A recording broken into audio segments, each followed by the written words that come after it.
I got a call from my sister, and she said she's keeping the baby. The most important factor to a healthy well-being is feeling connected. Welcome to From There to Here, a safe place where we will explore some of life's adventures so that you do not feel alone.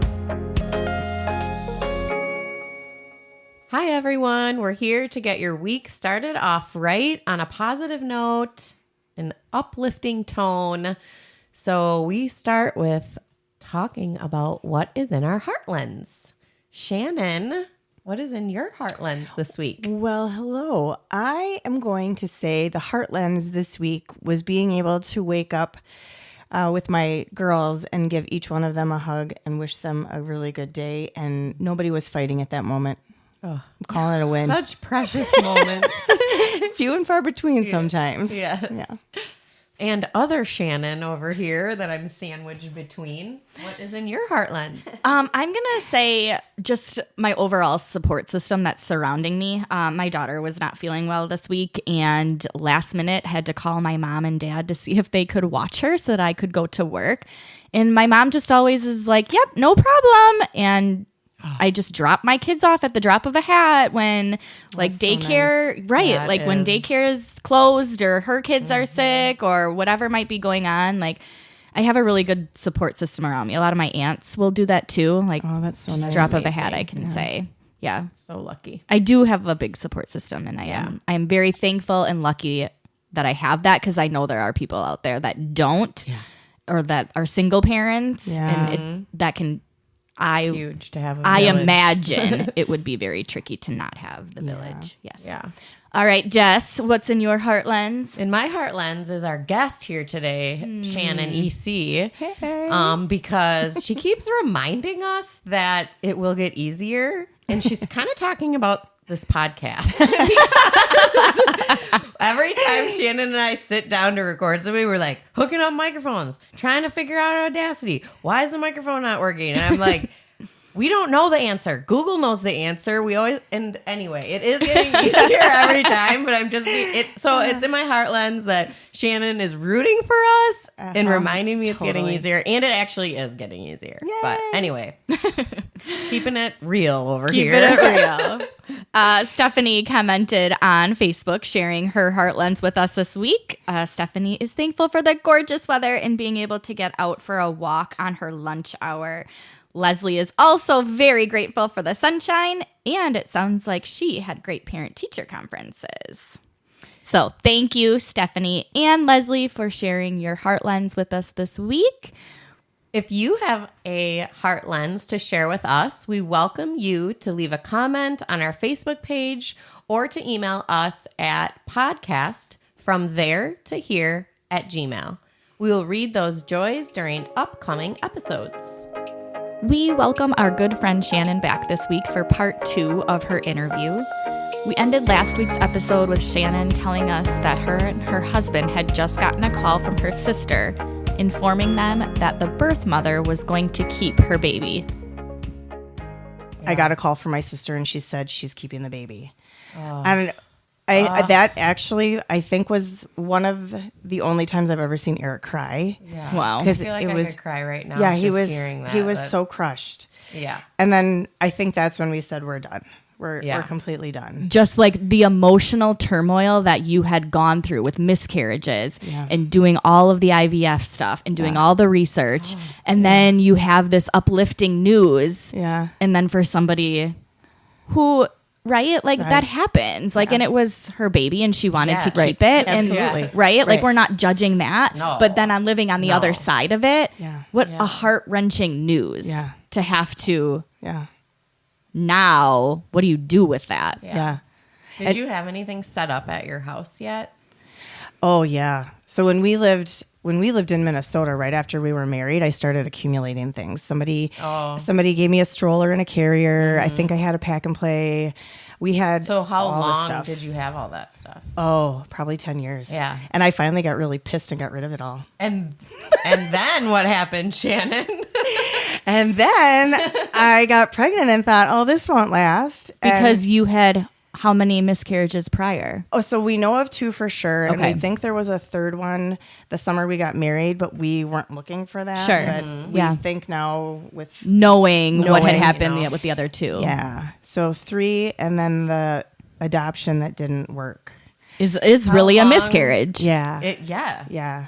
It was incredibly devastating. And I think that was more devastating than, and the miscarriages were very devastating. Don't get me wrong, but I think because there were so many people involved.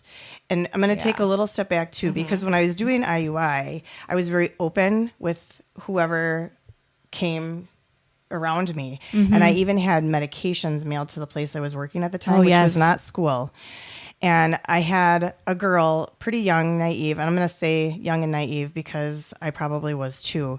But she saw me with this box of medicine and said, "Who do you think you are, trying to cheat God out of this activity," or something like that. And I was like, "Who do you think you are?" Wow. So at that point then too, I stopped telling as many people. So when I went to McFarland and taught, very few people knew, at least I think. Yeah. I don't know if people knew or not. Was but- she saying like, who do you think you are to try to make a baby? And and like trick God sort of, or You know, that's an interesting thought. And like Jess and I are not religious by any means. We're definitely spiritual people, but that was part of the questioning I had for myself when we were choosing whether or not we were going to do IVF, was like, oh, like, am I supposed to be messing with this, or is there a different plan for me, kind of thing? And not judging at all people that do IVF or don't do IVF. Just for me, that was a question I asked myself. And did you kind of know sort of deep down if you would have stopped to listen to yourself? I know we're in such a different place now than we are. I know, Yeah, it's hard. right. It's Then so I hard. don't know. Right, because we if can look back now on the Absolutely. hardships, and we've had the time to process it. I know. I always knew. I always knew I was going to be a mom. I knew that. I always knew it was going to be hard for me somehow. I just like. It was an inner knowing that I knew it was going to be hard for me, and it was. But it made it the best ever now. Right. Right. So Shannon, after this mom said she was going to keep her baby, and you and Eric decided like, Not doing okay, this. we're going to be happy being a family of just husband and wife and pets. What happened? You got pregnant naturally, and then did. How long after that did you get pregnant? I think I found out on his due date, which was my sister's Oh, birthday. whoa. So yeah, Do you think that I think it was that- it was that spirit baby, or no? maybe. Yeah. Well, we had talked about that book, Spirit Baby, right? Yeah. Yeah. Mhm. So I think all three of us have read Yeah. it, Yes, right? it is a really good book. I would Yeah. recommend Yeah. anybody Yeah. struggling out there. It is a good book. It's called Spirit Babies. Do you remember the author? He's passed now, but Yes, he has passed. It was. We can link that in our Yeah. I really loved that page. because I think we are not religious either. We are, well, I'm going to speak for myself, not my husband, but I am not a religious person. I think I'm more spiritual, and I always knew there was some connection. And so I think I started meditating because of that book. So I started meditating on the manifesting of That what is I when you wanted. started manifesting, or when you started meditating. I think so. Isn't that then like just? It's interesting because that was your heart lens, like Yeah. Oh yeah. like, Yeah. Yeah. that you led a meditation, not that just you I were did. meditating, but I did. It's quite a the path, isn't it? right? Yeah. Yeah, that's what I was just kind of thinking. Yeah. So then Luella, my oldest, came. I think she was due the first day of summer that following year, and she came 2 or 3 days later, or something like that. And then 2 years later, I found out the first day of school that Harriet was coming, and I thought, well, this is really bizarre and weird because at that point I thought we're only going to have one. because Yeah. even getting pregnant with that one, you thought That was a you miracle. thought well, and you Yeah. thought like, did you get like how long did it take before you got excited, before you stopped worrying about the miscarriage? I think once I saw a viable pregnancy on the ultrasound, Okay.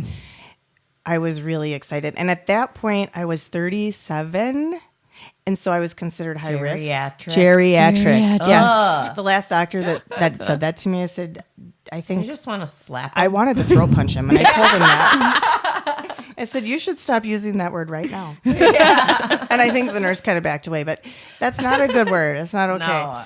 No, not okay. Yeah. I lost my train of thought. So gonna say- Luella, then Harriet, and then Yep. And I found out the first day of school for her. And then my sister and her husband were flying in 2 years later for Christmas. And I found out on my birthday that Freya was coming. And nobody thought that was going to be a viable pregnancy. And lo and behold, because of your age? I think Or- so. yeah, Because I okay. would have been, I think I just turned 41.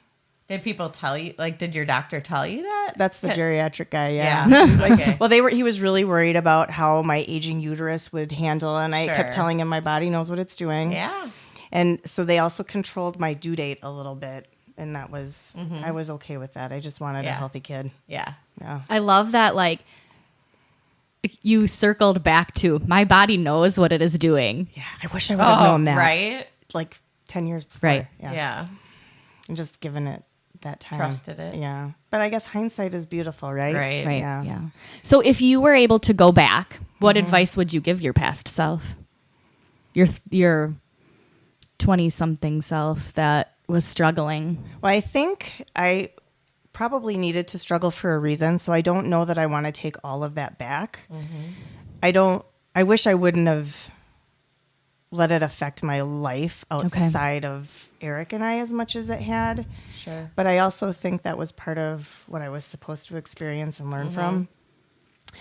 I think I would have maybe not been as open with everyone Okay. about it, but I don't know if I really would do that because I tend to be more of an open book anyway. Yeah. So I But don't- you got hurt in that process. So I did. can see where that yeah, and that was a pretty that big thought comes from. hurt for Yeah. her to Oh, accuse it's really me of. intrusive. Yeah, So First for of all, the retreatment. Anyway. so yeah. for listeners, family members and friends that might know somebody struggling with fertility, what is your advice for the family and friends? Oh, I love this one. I used to get so mad at my mom because she would not react in the way that I thought she should. And I mean, just across the board. Well, Yeah. thought she should or thought you or that you needed. maybe that I thought I needed. Yeah. And my mom has always been very clinical, and I know that. And it's not bad. I just think I thought I needed something else. But there, folks outside of your immediate circle or that, like you, don't always respond the way that you think they should or the way you think you want them to. And that was really hard for me. Because some people, especially when I said I had a miscarriage, they'd be like, oh, okay, well, I need you to go over here and do this now because that's what time of Yeah. the day it is. Right. And I'd be like, what do you mean? I'm devastated over here. Right. Right.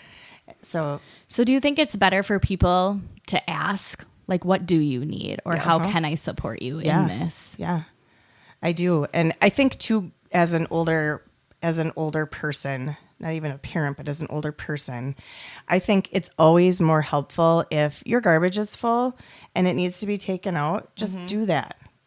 Because that's one thing my mother-in-law would, Like, give some people some grace. and yeah, just be come kind. be kind. And ask, is there anything I can do? And if the answer is no, maybe just sit by me, but don't give me advice about something you don't know anything about either. That was also right. really Yeah. hard. Absolutely. There were quite a few times when people would try and give me advice that, Oh, I know someone that went and did this. And yeah, Unsolicited. I mean, yeah, and that happens are a lot. trying to be helpful. They are trying to be helpful and kind, and yeah. that's across the board because I've had other situations where Right. parents or people have given me unsolicited advice, and I've just been like, oh, great. Bye. Maybe you should write that down. And then burn it. Start your own podcast or something. Yeah. So for listeners that are struggling, what advice would you give the actual the actual human? listeners, the humans, find people, your community.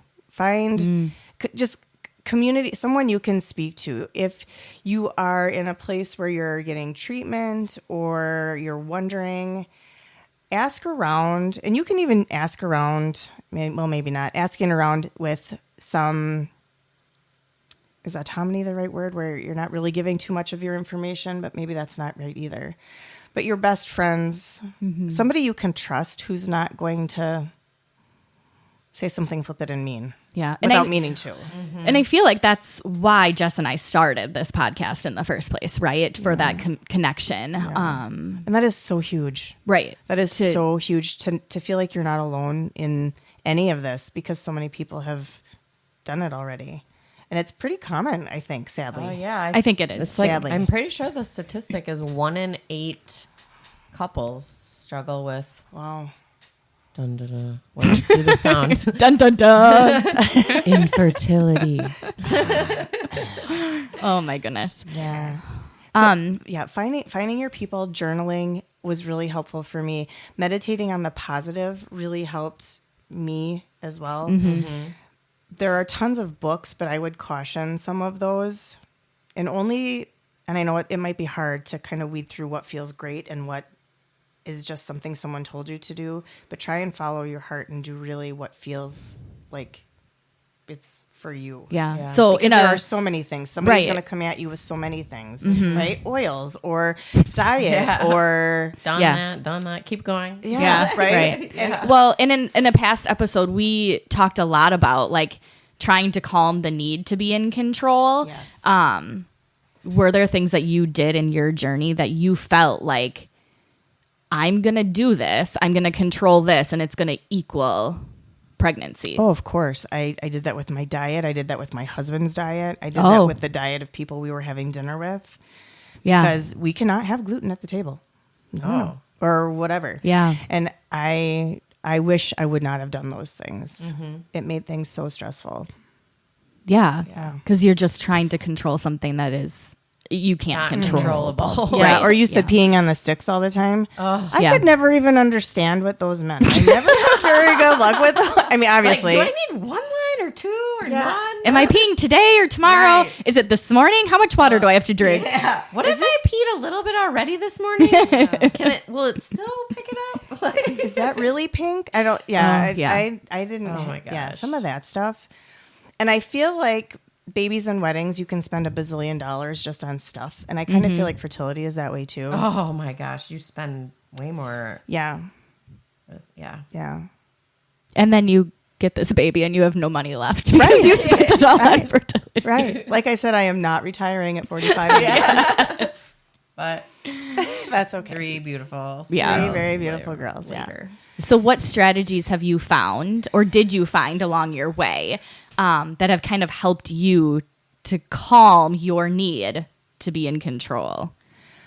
This is just recently, but I wish I would have known this years ago, is setting some really good, clear, and kind boundaries For yourself? for myself and for what I am willing to put myself, the situations or the conversations that I'm willing to put myself into.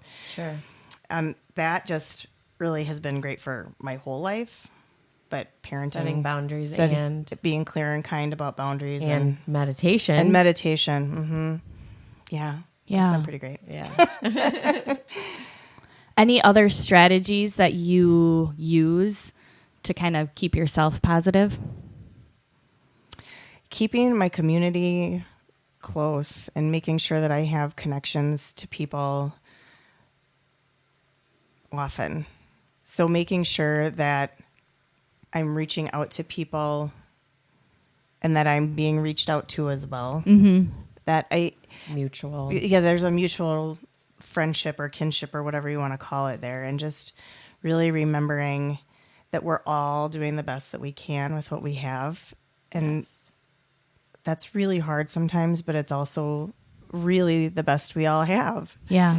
So And it's hard, but yes. I think we can leave it at that today. Like that was a really good quote. We're all just doing the best that we can with what we have. Yeah. Thank you so much for coming on today. Shannon. We Thanks appreciate for you and love you. inviting me. Thank you for listening and being a part of our community. Please follow us on Facebook and Instagram. If you'd like to connect, we can be reached at podcastfromtheretohere@gmail.com. We hope you continue on this journey with us.